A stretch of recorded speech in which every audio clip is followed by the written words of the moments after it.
Shaquille O'Neal wasn't just big, he was a straight-up problem. Standing 7'1", weighing over 325 pounds, Shaq stacked 4 NBA championships, 3 Finals MVPs, and a regular season MVP, cementing himself as a living legend. Eat him up. Go in there and get the ball, man, because Phil used to always talk about, go to Kobe side. Nah, player, we ain't gonna get it back if we go over there, man. Let's go over here. He can double, kick it back out, man, we good. Or we got barbecue chicken in there. People didn't just respect him, they called him a monster. What made Shaq different wasn't only his size, it was how he used it. Defenders weren't just outmatched, they were terrified. On and off the court, he moved different, acted different, and dominated in ways the league had never seen before. His peers didn't sugarcoat it, they admitted fear.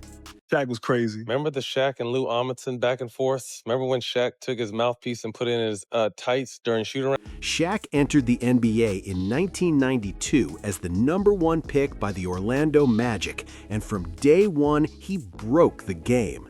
7'1", over 325 pounds, yet moving like a much smaller man. In his rookie season, he averaged 23.4 points, 13.9 rebounds, and 3.5 blocks per game. He won Rookie of the Year and shattered backboards so violently that the NBA had to reinforce the rims. It wasn't fun. It was not fun playing against Shaq. I didn't fear too many players during my career, but Shaq was one of those guys that I feared. No player had ever forced equipment changes through pure strength before. Orlando built everything around him immediately. They paired Shaq with Penny Hardaway, a slick guard who could feed him in the post and create his own shot. The chemistry was instant. By 1995, the Magic stormed into the NBA Finals. They got swept by Houston, but Shaq was only 23 years old. The league knew what was coming. Scottie Pippen had guarded everyone. Magic Johnson, Larry Bird, elite wings, power forwards, all of it. What was the problem? Why couldn't you coexist? I'm obsessive, and I believe we need to work night and day, figure out how to get to where we need to go. And he wanted to do it a different way. And so there was constant challenge there to get that done. But I wasn't going back down from him, and neither was he. He felt I should play a certain way, give the ball into him. I said, A 6-time champion, battle-tested at the highest level. When asked about defending Shaq, Pippen didn't hesitate. He said he feared him. That word doesn't get thrown around lightly in NBA defense talk, but Pippen said it without blinking. Gary Payton backed it up. A trash talker, defensive player of the year, 9-time all-defense selection, and even he said Shaq was different. Payton called him mean, nasty, competitive, and vindictive. Most big men protect their bodies. Shaq used his body like a weapon. Teams tried everything. Single coverage didn't work. He scored at will. Double teams failed. He kicked it out or bulldozed through both defenders. Zone defenses, useless. Shaq parked deep in the paint and demanded the ball like rent was due. Shaq was crazy. Remember the Shaq and Lou Amundsen back and forth? Remember when Shaq took his mouthpiece and put it in his tights during shoot-around? I was just talking with Shaq about that last night, man. Yeah, we talked about it on the show, Shaq too. is the craziest Nasty teammate. motherfucker, Nasty, man. man. Hey, man, Shaq. I mean, there's so many stories, man, with Naked, Shaq, tackling man. people. Riding on his naked bike, all the butt time. naked. Remember riding on Lou's bike, butt naked? Yo, Ass all man, on his seat? I'm an out Shaq right here, but I remember one time this is so bad, man. Man, we're in the showers after practice, and he goes to Jay Rich. From 2000 to 2002 with the Lakers, Shaq reached peak dominance. He averaged 35.9 points and 15.2 rebounds in the finals on nearly 60% shooting. 3 straight championships, 3 straight Finals MVPs. No center in NBA history had ever owned the postseason like that. The numbers were wild. In 2000, he dropped 38 and 16.7. In 2001, 33 and 15.8. In 2002, 36.3 and 12.3. Series weren't competitive, they were executions. Richard Jefferson said teams needed 3 or 4 centers just to survive. Big men were sent out just to foul, soak up damage, and pray it slowed Shaq down for a few possessions. It almost never worked. He absorbed contact, scored anyway, and lived at the free throw line. Even Wilt Chamberlain's side, the man who scored 100 points, once said Shaq gets away with what I'd consider murder in the paint. And that's coming from someone who played in a far more physical era. Shaq is a jokester. So if one of the rookies would be in a stall, he would take a bucket and use the bathroom in it for about a week. And then all of a sudden he'll pour it on them. So we started being jokesters. Even Kareem Abdul-Jabbar threw shade once, asking if he's so great, how come they keep getting swept in the playoffs? A reminder that Shaq's dominance always came with debate. Kareem Abdul-Jabbar made that comment back in 2000, before the Lakers kicked off their championship run with Shaq. Kareem had 6 MVP awards and the all-time scoring crown, so when he talked, the league listened. Shaq definitely listened, and he didn't take it lightly. The very next game against the Clippers, Shaq dropped a legendary 61 points and snatched 23 rebounds. He even yelled toward Kareem during the game. Disrespect didn't slow Shaq down. It turned him into a straight menace. In Los Angeles, Shaq teamed up with Kobe Bryant, and from the jump, it got tense. Kobe was only 18 when Shaq arrived in '96, hungry, ambitious, and determined to be the guy. Brother, and I told him, look, if we're going to win this championship or even make a run for it, you got to be like me. We got to just say, forget it. Our time is over. We here. You done won everything. You done made all this money. You good. Don't worry about it. Let's win a championship right now. Shaq expected the young kid to wait his turn. Kobe wasn't waiting on nobody, not even a superstar center. That clash of mentality created a storm that lasted their whole run together. Phil Jackson arrived in '99, fresh off 6 titles in Chicago. He understood egos, pressure, and complicated personalities, and he needed all that wisdom to manage Shaq and Kobe without the whole house collapsing. Kobe later explained the core issue: preparation. Kobe believed in obsessive work, non-stop practice, film study, and total commitment. Shaq trusted his natural gifts, chemistry, and showing up when it mattered most. Neither was willing to bend. They argued, fought, and nearly swung hands on multiple occasions, but they also won 3 straight championships together. I said, I'll give the ball into you if you work. You don't work, you don't get the ball. He said, throw me the ball. No, work. I never pulled any punches. What you see is what you get, man. Phil Jackson once said that if Shaq had Kobe's work ethic, they could have won 12 or 13 championships. That comment still hangs over Shaq's legacy to this day. Shaq's force extended past basketball strategy. In the paint, nobody could move him, but in the locker room, his presence was even louder. His teammates described him as a chaotic, childish, hilarious, and intimidating all at once. The NBA had plenty of pranksters, but Shaq took pranking to a shocking level. Veteran Matt Barnes joined Shaq on the 2008-2009 Suns, thinking he'd seen everything the league had to offer. He'd been through rookie hazing, veteran jokes, and locker room antics. None of that prepared him for Shaq's style. Players describe Shaq as a big kid, a 7'1", 325-pound child trapped in a superstar's body. He loved chaos. He loved making teammates uncomfortable, and the locker room was his playground. One story became famous, the Lou Amundsen story. Amundsen was a role player trying to prove he belonged in the league. Shaq targeted him early. According to teammates, Shaq took Lou's mouthpiece during shoot-around and hid it inside his shorts near his groin, then pressured Lou into silence. Amundsen reportedly used the mouthpiece without knowing where it had been. The prank was nasty, and it instantly showed who controlled the locker room. Players said Shaq would sometimes wrestle teammates or chase them around the facility with zero shame. The point was dominance, physical, social, and psychological. Gary Payton, who played with Shaq on the 2006 Miami Heat championship squad, was shocked even after 2 decades in the league. Payton said Shaq's pranks on rookies were unlike anything he had ever witnessed. The details are hard to repeat without stressing just how extreme they were. This wasn't normal locker room behavior. It crossed lines most players wouldn't even joke about. Shaq took things way beyond basic hazing. According to multiple teammates, he once used a bucket as a bathroom for days, then dumped the contents on unsuspecting rookies while they were inside bathroom stalls. This wasn't harmless embarrassment, it was degrading and humiliating. Standard hazing is meant to be temporary and playful. This was about control and dominance. Gary Payton eventually clapped back in his own way.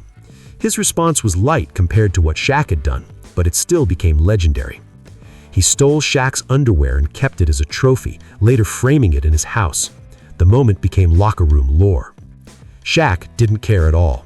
When his underwear disappeared, he drove around Miami wearing nothing but a towel. Then he ditched the towel completely and kept moving like nothing happened. The message was clear. He had zero boundaries and zero shame. That lack of limits showed up in physical moments too. Early in his career, Shaq got into a practice altercation in Orlando where Scott Skills was struck in the face. Another incident involved Alvin Robertson during a different practice. In Cleveland, a practice scuffle reportedly got so intense that a teammate became dizzy afterward. These weren't rumors. Shaq himself admitted to hitting multiple people across different teams during his career. He never apologized. Despite the chaos, winning still followed him.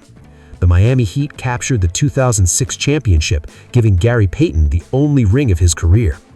Dwayne Wade exploded into superstardom that season, carrying the offense when it mattered most. Shaq was 35 by then. His body had absorbed nearly 15 years of punishment. He couldn't dominate the way he once did in Los Angeles. Accepting a reduced role didn't come easy, but it became necessary. Payton pulled Shaq aside and delivered a blunt message. Sacrifice now, win a championship now. Shaq listened. He stepped back, let Dwayne take control, and collected his fourth ring. That contradiction defined him. He could terrorize teammates with wild behavior, yet still lock in when someone he respected told him the truth. But Shaq's conflicts weren't limited to locker rooms. His feuds stretched across years, teams, and generations. He demanded respect loudly, but didn't always give it back. The most famous feud in NBA history remains Shaq versus Kobe Bryant. From 1996 to 2004, they won 3 championships together while barely tolerating each other. The tension wasn't about X's and O's, it was ego, work ethic, and control. The first physical moment happened in 1999 when Shaq slapped Kobe during practice. Kobe was just 20 years old. Shaq was the established star, sending a message, know your role. Kobe didn't accept it. Kobe pushed back hard. He demanded more shots. He criticized Shaq's conditioning.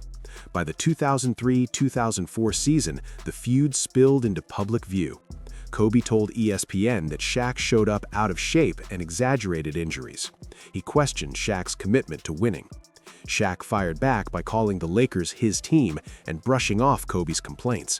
The dynasty collapsed under the weight of 2 unstoppable egos. Shaq was traded to Miami in 2004. Shaq blamed Kobe for influencing the move. Kobe denied it. The truth sat somewhere in the middle, but the damage was done. The breakup was ugly. The shots kept coming. In 2008, Shaq released a rap diss aimed at Kobe and performed it in a Phoenix nightclub. The lyrics included the infamous line, "Kobe, tell me how my act tastes." The clip went viral. The pettiness was loud and undeniable. Kobe got the last laugh on the court. He won championships in 2009 and 2010 without Shaq. He proved he could lead a team on his own terms. The reconciliation between them came slowly, and only after years of bitterness, pride, and unfinished business. By 2009, the war between Shaq and Kobe finally cooled down. They even shared co-MVP honors at the All-Star Game, a moment that felt unreal after years of tension. Over the next decade, they traded public praise here and there, slowly burying the past. When Kobe Bryant died in a helicopter crash in January 2020, everything changed. Shaq mourned openly and emotionally. He called Kobe the best teammate I ever had. In that moment, the insults, the fights, the ego battles, none of it mattered anymore. The feud shrank next to the loss. But Shaq never stopped clashing with people. The next major feud exploded with Dwight Howard. It started when Howard embraced the Superman nickname. He wore a Superman cape during the dunk contest in 2008 and leaned fully into the persona. Shaq took that personally. In his mind, he was the original Superman, and nobody was allowed to borrow that title. The tension dragged on for years. Shaq criticized Howard's game, his mentality, and his place in the league. Eventually, Howard fired back, accusing Shaq of hating for nearly 2 decades out of insecurity. Howard said the attacks felt excessive, especially considering the gap in age and accomplishments. When Howard won a championship with the Lakers in 2020, Shaq threw another shot. He mocked sensitive big men who brag online. Everyone knew exactly who that message was for. The feud never fully died. The Kareem Abdul-Jabbar tension came from a different place: criticism. Kareem questioned Shaq's conditioning and work ethic. He suggested Shaq didn't squeeze everything out of his historic talent. Coming from a legend Shaq once admired, it hit hard. Shaq responded with quiet revenge. When ranking his all-time greats, he left Kareem off his list. This was a player with 6 MVPs and the scoring record for decades. The omission wasn't basketball logic, it was personal. That moment revealed how deeply criticism cut Shaq. Praise fueled him, doubt angered him. The Charles Barkley feud turned physical in 1999. During a Rockets versus Lakers game, the two went at it on the court. Punches were thrown. Both were ejected and fined. The fire was real. Today, they sit side by side on Inside the NBA. What once was rage turned into jokes and trash talk. Time smoothed that one out. Shaq's modern feuds follow a pattern. He targets big men who threaten his legacy. He questions their toughness. He downplays their accomplishments. He says they wouldn't survive his era. He's gone after Rudy Gobert, mocking his accolades and salary. He's questioned Embiid's consistency and durability. He's minimized Nikola Jokic's MVPs by saying the era is soft. He's even taken shots at Victor Wembanyama before the young star fully proved anything. Critics say Shaq does this out of fear of being pushed down all-time lists. Modern centers don't rely on brute force the way Shaq did. They pass, shoot, and control the game differently. That challenges Shaq's definition of greatness. One thing is clear: Shaq thrives on conflict. He needs opposition. He needs someone to doubt him. During his playing days, enemies made him sharper, louder, and more dangerous. But one question never goes away: what if Shaq had worked harder? That question shadows every debate about his legacy. Phil Jackson once said Shaq could have won 12 or 13 championships with Kobe's work ethic. Coming from a coach who led Jordan and Kobe to rings, that statement carries serious weight. Shaq's weight fluctuated wildly during his prime. Reports say he gained massive weight between seasons and showed up to camp out of shape. The talent was undeniable. The discipline wasn't always there. That contradiction defines Shaquille O'Neal: unstoppable greatness mixed with unreal missed potential. Shaq treated the early part of every season like a warm-up lap. While other players stayed in shape year-round, Shaq used the first few months to play himself into condition. The off-season was vacation time in his mind. The Lakers tolerated it because the payoff came later. He showed up heavy in October, slimmer by December, and by playoff time he was wrecking everything in sight. But the big question still lingers: did those slow starts cost the Lakers even more championships? One weakness never went away: free throws. Shaq shot around 52% from the line for his entire career. Everyone knew it. Opponents built entire strategies around it. Hack-a-Shaq became a weapon. Intentional fouls forced him to earn points the hard way. A few hours of focused daily work could have changed that story, but Shaq rarely put in those hours. He also delayed surgeries to protect his summers. Rehab cut into vacation time, and he wasn't about that. He chose to play through injuries instead of fixing them properly. That decision shortened his prime and chipped away at his late career dominance. Gary Payton saw the frustration up close. He begged Shaq to punish defenders in the post instead of settling. That's where the famous barbecue chicken phrase came from. Every mismatch was food. Every undersized center was a meal waiting to be eaten. But Shaq sometimes took the easier road. The fadeaway jumper required less energy than banging bodies in the paint. Even when dominance was available, effort wasn't always guaranteed. Shaq later admitted something rare for a superstar. He admitted he left championships on the table. He chased maximum contracts. He protected his status.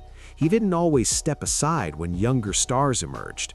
Most athletes deny their flaws. Shaq owned his, even if he refused to change them.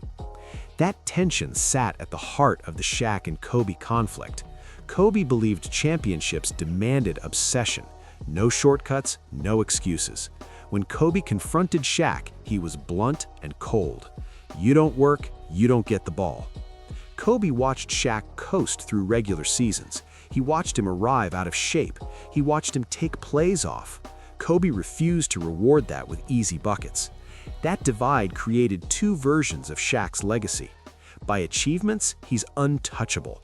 4 championships, 15 All-Star selections, career averages of 23.7 points, 10.9 rebounds, and 2.3 blocks on nearly 60% shooting. A finals run no center has ever matched. By potential, he's a case study in frustration. Shaq had the body to be the greatest player ever. He had coaches who knew how to use him. He had teammates perfectly built around his game.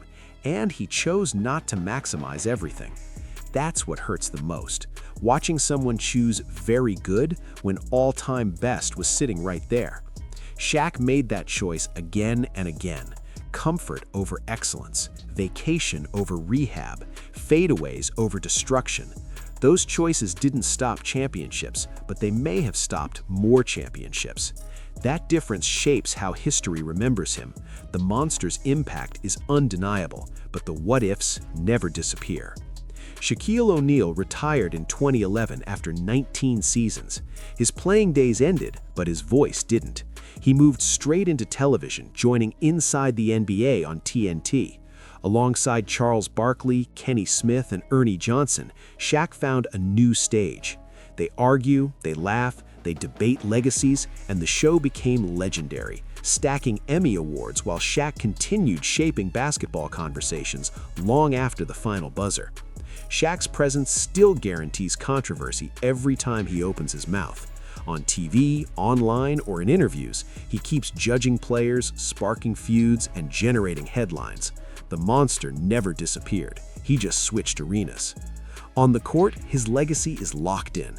Despite debates about effort and wasted potential, Shaq is ranked top 10 all-time on most NBA lists.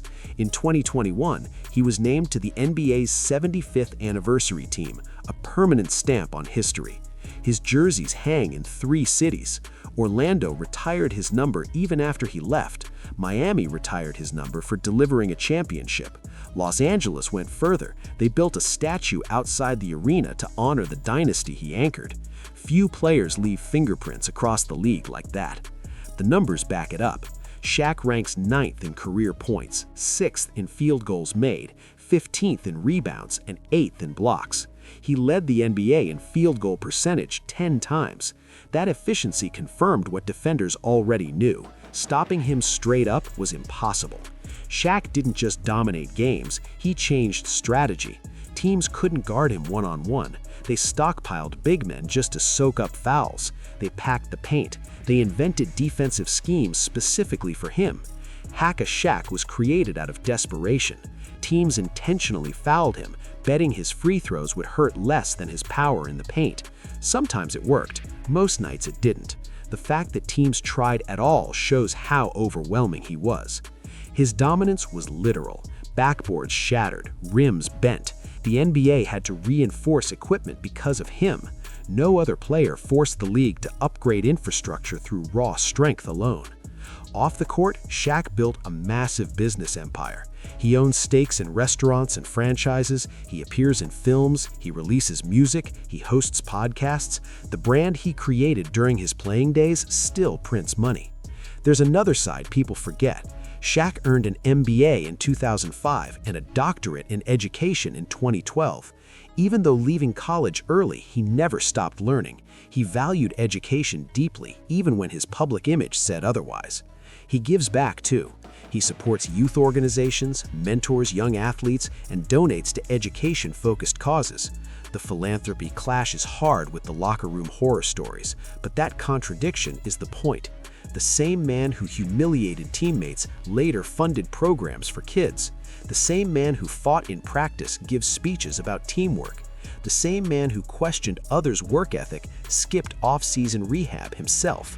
That's Shaq. NBA legends call him a monster because they lived it.